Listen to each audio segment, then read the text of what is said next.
जय हिंद, वंदे मातरम, जय Chhattisgarh. Good morning to everyone. आज हम लोग CGPSC 2013 के प्री के लिए 35 डे का प्लान डिस्कस करेंगे कि हमारा स्ट्रेटजी क्या होनी चाहिए कि जिससे हम प्री को क्लियर कर सकें। तो मेरे को जो लगता है वो मैं आपके साथ आज डिस्कस करने वाला हूँ। मेरा मानना ये है कि इंडियन हिस्ट्री के लिए हमको एंशिएंट में उन टॉपिक को ज़्यादा फोकस्ड करना चाहिए जिनसे क्वेश्चन कंटिन्यूसली आते हैं या आ सकते हैं।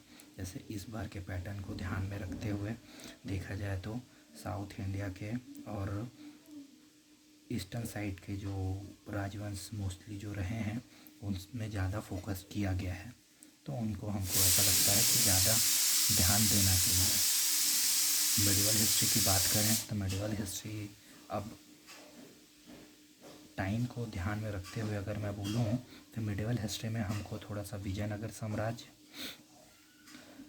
को देखते हुए मराठा साम्राज्य को रखना चाहिए और भक्ति और सूफी आंदोलन को दिमाग में रख के काम करना चाहिए, क्योंकि टाइम कम है और हमको आउटपुट ज़्यादा चाहिए। तो हमको इनपुट कम आउटपुट ज़्यादा के हिसाब से अपने प्लान को प्रिपेयर करना है। उसी के हिसाब से अगर हम आगे बढ़े तो पॉलिटी में हमको दृष्टि की बुक पढ़ने के बाद हमको कोशिश ये करना चाहिए कि ऐसे क्वेश्चन बैंक को सॉल्व करें जिसमें कॉन्सेप्चुअल क्वेश्चंस ज़्यादा आते हों, क्योंकि कॉन्सेप्चुअल क्वेश्चंस को सॉल्व करने में हमको फ़ायदा ये मिलेगा कि हम जो प्रेजेंट डे का सिनेरियो है CGPSC का, जिस तरीके से वो क्वेश्चन पूछ रहा है उसको टैकल करने में हमको मदद मिलेगी। इसलिए हमको मोस्टली और मेजरली हमको पॉलिटी के टॉपिक में हमको क्वेश्चन सॉल्व करने ज़्यादा ज़रूरी है, क्योंकि ये पूरा टॉपिक ही है। जैसे भाग 5, 6, 7, 11, 12, 13 ये सारे के सारे टॉपिक्स जो हैं या ये जो भाग हैं पॉलिटी के, ये क्या कॉन्सेप्ट बेसिस हैं, और जब तक हमारा इसका कॉन्सेप्ट क्लियर नहीं होगा तब तक हम इनको क्लियर नहीं कर पाएंगे। जैसे कि अभी ही देखा जाए छत्तीसगढ़ में रिजर्वेशन का मुद्दा इतना गर्म है, उसके हिसाब से देखा जाए तो हमको ये पता होना चाहिए कि आर्टिकल 200 के तहत क्या राज्यपाल के पास पावर्स हैं, क्योंकि वो पूरा का पूरा जो मुद्दा विधानसभा में लटका हुआ है वो 200 के ऊपर निर्भर करता है। आर्टिकल जो 200 है उस पर ही राज्यपाल डिसाइड करेगा, क्योंकि अभी उसने साइन किया नहीं है, और अगर विधानसभा में दोबारा वो पारित होता है तो राज्यपाल के पास सिर्फ एक ही विकल्प बचेगा, वो होगा आर्टिकल 200 का उपयोग करना, जिसके तहत वो राष्ट्रपति के लिए उसे सुरक्षित कर सकता है। तो पॉलिटी क्या है, थोड़ी कॉन्सेप्ट बेसिस स्टडी है, तो हमको थोड़ा कंसेप्चुअल क्वेश्चंस पे भी ध्यान देना चाहिए। जियोग्राफी के लिए तो अपने को उतना ज़्यादा मेहनत मेरे हिसाब से नहीं करनी चाहिए, क्योंकि जियोग्राफी के क्वेश्चंस ऐसे हैं कि वो हमको पता है कि कहाँ से पूछता है, हमको पता है कि वो जियोग्राफिकल फीचर से ही क्वेश्चन पूछेगा और हमको वही ही फोकस करके जाना है। और इस बार के हिसाब से अगर देखा जाए तो इंडियन इकोनॉमिक सर्वे को थोड़ा सा हमको उस पर भी ध्यान रखना होगा। तो उसके लिए हमको ना कोई ऐसी बुक प्रीफर करनी होगी जिसमें इनपुट कम और आउटपुट ज़्यादा आए।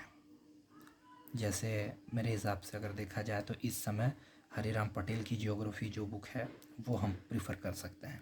इकोनॉमिक्स में तो अपने को मेंस तो हमने पढ़ ही रखा होगा साल भर में, तो मेरे हिसाब से ये है कि इकोनॉमिक्स के लिए हमको ऐसा करना चाहिए कि मोस्टली इकोनॉमिक्स सर्वे पे ही फोकस्ड हो जाना चाहिए, अब टाइम वेस्ट ना करते हुए।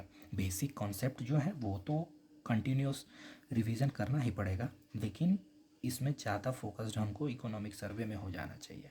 और करंट अफेयर के लिए मैं एकदम फोर्सफुली बोलूँगा कि BK नायक को ही फॉलो करें, क्योंकि जितने भी क्वेश्चन हैं, जो भी क्वेश्चन उन 20-21 के प्री में आ रहे हैं वो BK नायक से मोर और लेस 80% to 90% क्वेश्चन जो हैं वो कवर हो रहे हैं।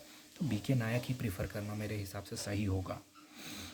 और आगे बढ़ें तो आर्ट और कल्चर, क्योंकि ये एक ऐसा पोर्शन है जहाँ से क्वेश्चन आते हैं और 95% बच्चों के क्वेश्चन छूटते हैं, क्योंकि क्या होता है कि हम ये Indian history, polity, geography, economics को कवर करते क्या है कि आर्ट एंड कल्चर वाला पोर्शन हमसे छूट जाता है।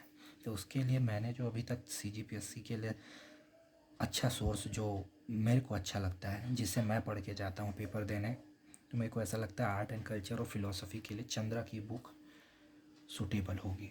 और वो प्रॉपर है, वो हमारे सिलेबस को भी कवर कर देती है। तो मेरे को ऐसा लगता है उससे आगे नहीं बढ़ना चाहिए, क्योंकि जो हमारा फोकस होना चाहिए वो जो है, हमारा फोकस जो है वो है 35 डे प्लान के ऊपर। तो हमको ऐसे डेज़ अपने डिस्ट्रीब्यूट करने हैं और रिवीजन का भी टाइम इसमें निकालना है। इसलिए मेरे को ऐसा लगता है चंद्रा की बुक हमको प्रीफर करनी चाहिए। इन्वायरमेंट के लिए आपके पास जो बुक है, अगर आपको लगता है कि आपने मेंस के लिए इन्वायरमेंट बहुत अच्छे से पढ़ा है तो आप फिर हरिराम की बुक से पढ़ सकते हैं, क्योंकि आपका रिवीजन जल्दी होगा। और अगर आपको लगता है कि मैंने मेंस में इन्वायरमेंट पोर्शन को अच्छे से कवर नहीं किया है, तो आप एक काम कर सकते हैं कि आप कल्प वृक्ष की बुकलेट आती है, 40-50 पन्ने की है, उसको प्रीफर कर सकते हैं। वो आपकी बहुत मदद करेगी इस कम समय में ज़्यादा आउटपुट दिलाने में। तो मेरा ये मानना है कि आप कल्प वृक्ष की बुक प्रीफर कर सकते हैं।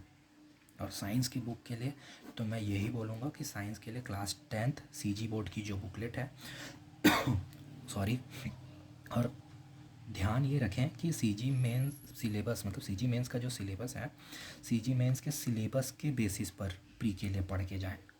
क्योंकि क्वेश्चंस साइंस का पोर्शन ऐसा है, अब जिस समय हम अभी खड़े हैं कि हमारे पास 35 दिन ही बचा है, और जिन्होंने मेंस नहीं पढ़ा है और उनको ऐसा लगता है कि हम देखना चाहते हैं, देखे ट्राई करना चाहते हैं या निकालना भी चाहते हैं, और जिनके पास समय कम रह गया था वो ये पोर्शन नहीं कवर कर पाए हैं, तो उनके लिए मेरे को ऐसा लगता है कि क्लास 10th की सीजी बोर्ड की बुक उनके लिए मेंस के सिलेबस के हिसाब से पढ़ना ज़्यादा यूज़फुल होगा।